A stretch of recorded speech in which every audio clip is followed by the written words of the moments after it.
Hello students, good morning. बच्चों, हमने पिछले लेक्चर में अच्छी बीजसैया की गुण और भूमि को समतल करने वाले प्रमुख यंत्रों के बारे में अध्ययन किए थे। तो बच्चों, आज हम अंतः खेती के बारे में पढ़ेंगे।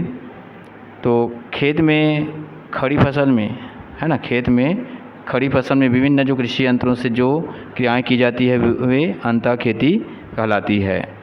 अंतः खेती की क्रियाएं द्वितीय भू परिष्करण के अंतर्गत आती है।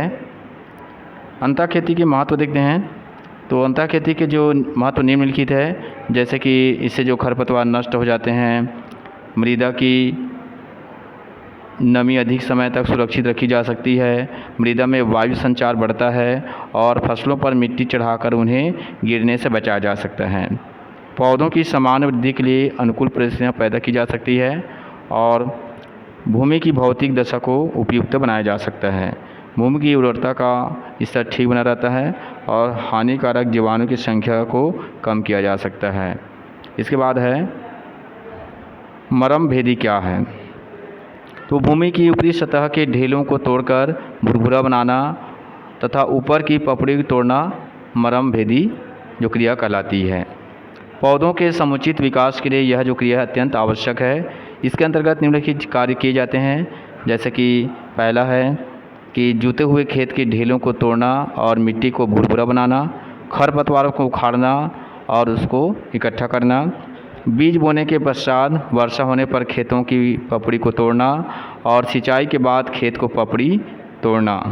की जो पपड़ी को तोड़ना है, बीजों तथा खादों को मिट्टी में मिलाना, मिट्टी समतल करना और वायु एवं धूप का संचार बढ़ाना, अधिक नमी वाले खेतों को शीघ्र तैयार करना, बीज के उगाने के लिए अनुकूल परिस्थितियाँ उपस्थित करना और खेत में अवशेष पदार्थों को काटना, हरी खाद को भूमि में मिलाना, खेत में नमी को सुरक्षित रखना और कल्ले वाली फसलों में कल्ले फूटने में सहायता देना। इस प्रकार से ये जो मरम भेदी के जो कार्य है। इसके बाद है कि कर्षण में उन्नत कृषि यंत्रों का महत्व। हमारे देश के किसान जुताई आदि कृषि कार्यों के लिए देसी हल का ही अधिक उपयोग करते हैं, जो बहुउद्देशीय हल है।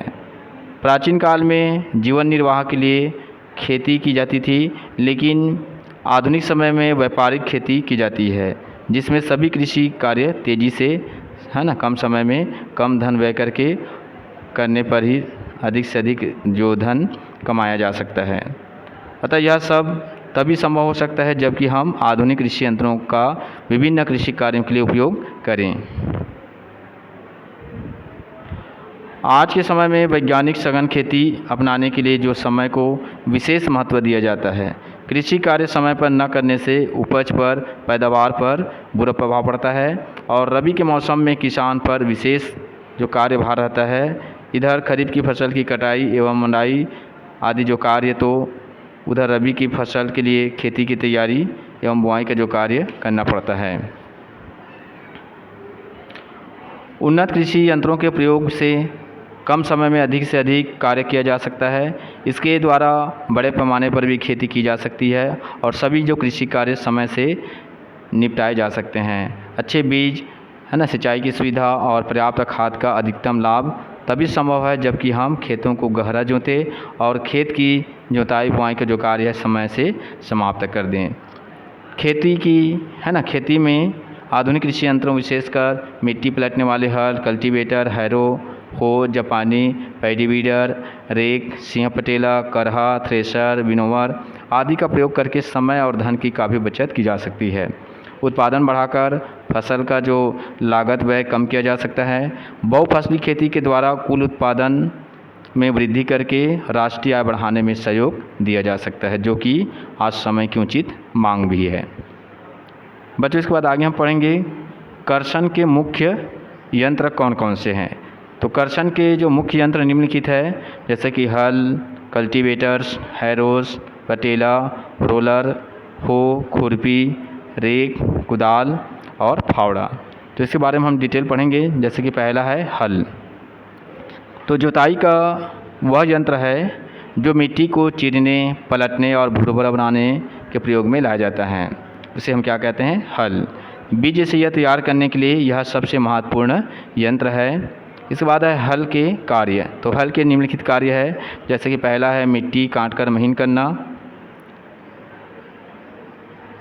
तो हल का जो मुख्य कार्य है मिट्टी को काटकर पलटना होता है, जिसे केवल मिट्टी पलटने वाले हल जो मोल्ड बोल्ड की सहायता से पूरा करते हैं। देसी हल केवल मिट्टी को चीरता है, पलटता नहीं है।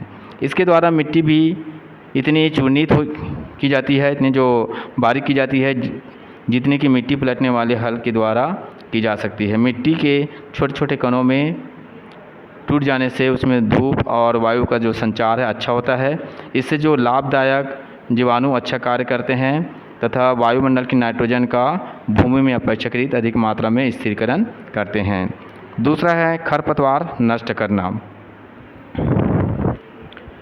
तो जुताई के द्वारा खेत के खरपतवार नष्ट किए जा सकते हैं और इन खरपतवारों को भूमि में दबाकर एवं सड़ाकर खाद के रूप में उपयोग किया जाता है।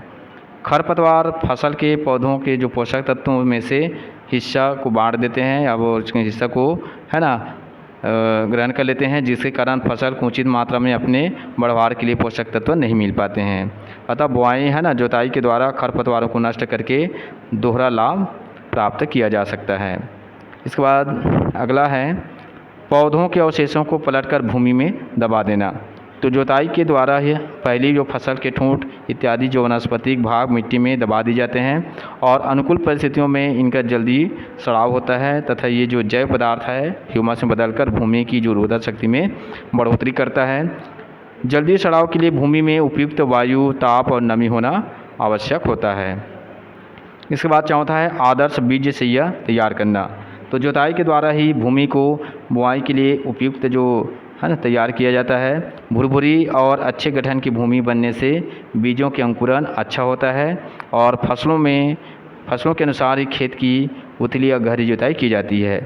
अधिक गहरी जुताई करने के लिए जो ट्रैक्टरों का भी उपयोग किया जाता है।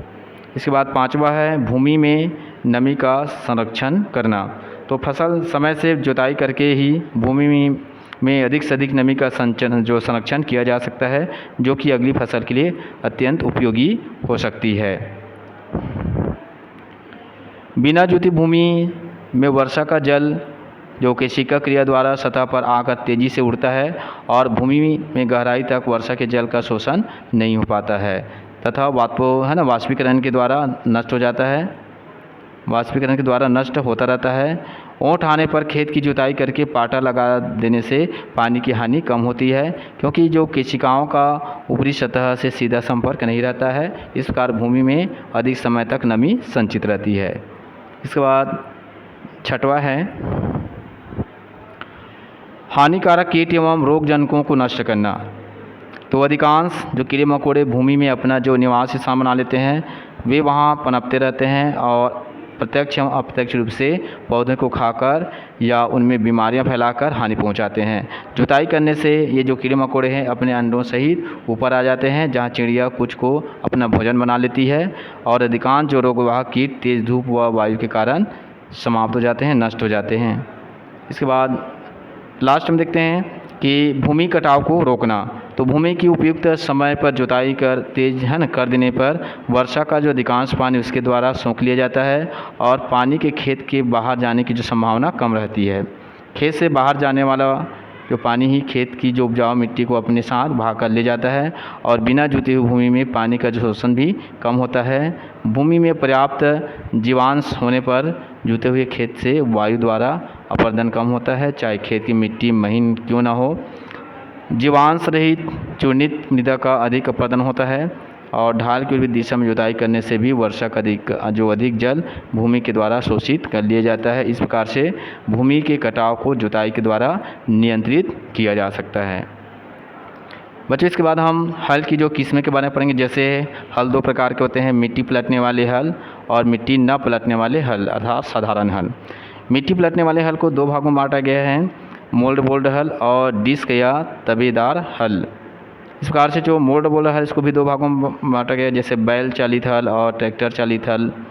इस प्रकार से जो और देखेंगे बहुत सारे इसमें जो है ना जो क्लासिफिकेशन किया गया है, तो इस क्लासिफिकेशन को एक बार अच्छी तरह से है ना देखेंगे। तो सबसे पहले हम पढ़ते हैं देसी हल क्या है।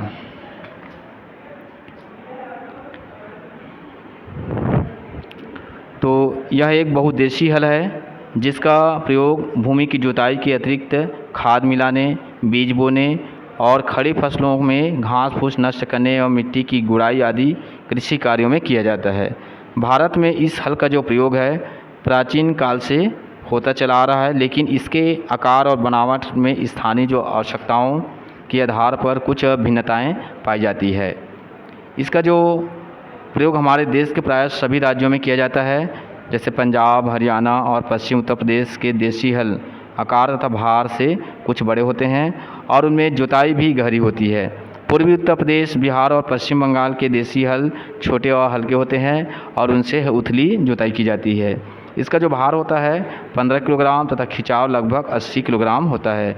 इसके द्वारा 10 से 15 सेंटीमीटर गहरे वी आकार के कुंड बनते हैं।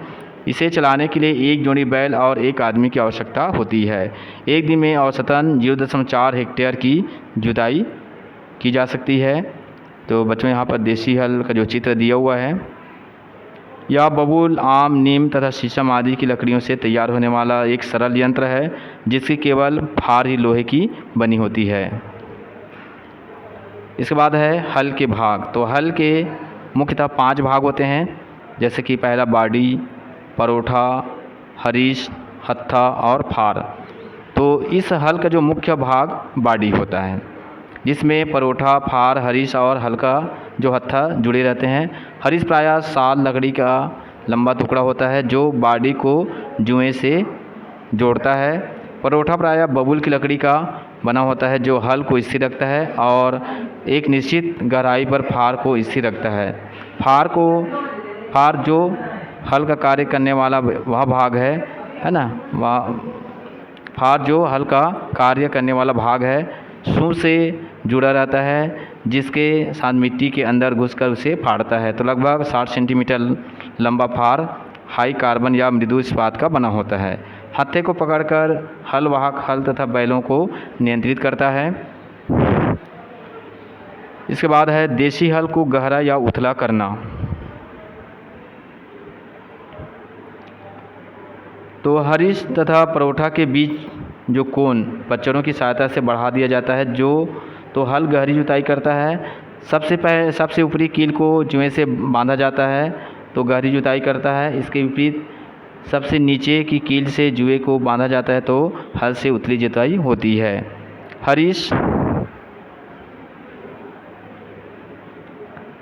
हरीश में लगी जो खूंटियों को आगे की ओर हटाने से उथली जुताई और पीछे की ओर है ना खिसकाने से गहरी जुताई होगी।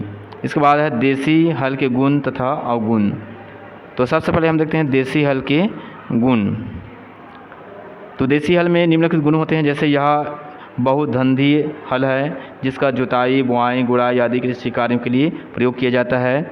दूसरा है इसके प्रयोग में आने वाली सभी जो सामग्री गांव में ही प्राप्त हो जाती है। और तीसरा है इसका जो अन्य हलों की अपेक्षा कम मूल्य होता है। बनावट साधारण होने के कारण खराब होने पर इसे किसान स्वयं ठीक कर लेता है। फार को गांव का लोहार गर्म करके पहना कर सकता है और इसका जो प्रयोग है सभी प्रकार की मिट्टियों में किया जा सकता है। इसका जो प्रयोग वर्ष भर किया जा सकता है। अब इसके जो अवगुण के बारे में हम देखते हैं।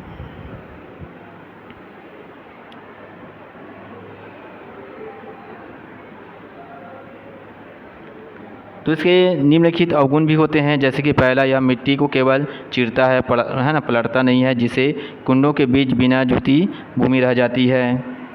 इसे खरपतवार तथा ठूंठ आदि को दबाया नहीं जा सकता है। तीसरा है हरी खाद को इससे पलटा नहीं जा सकता है।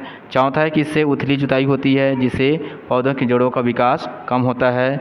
इसकी जो कार्य क्षमता कम होती है और 1 हेक्टेयर खेत की जुताई में अन्य हलों की अपेक्षा अधिक समय है ना चलना पड़ता है, अर्थात लगभग 64 किलोमीटर चलना पड़ता है। तो बच्चों आज के लिए हम इतना देखते हैं, कल हम बखर के बारे में पढ़ेंगे। Thank you.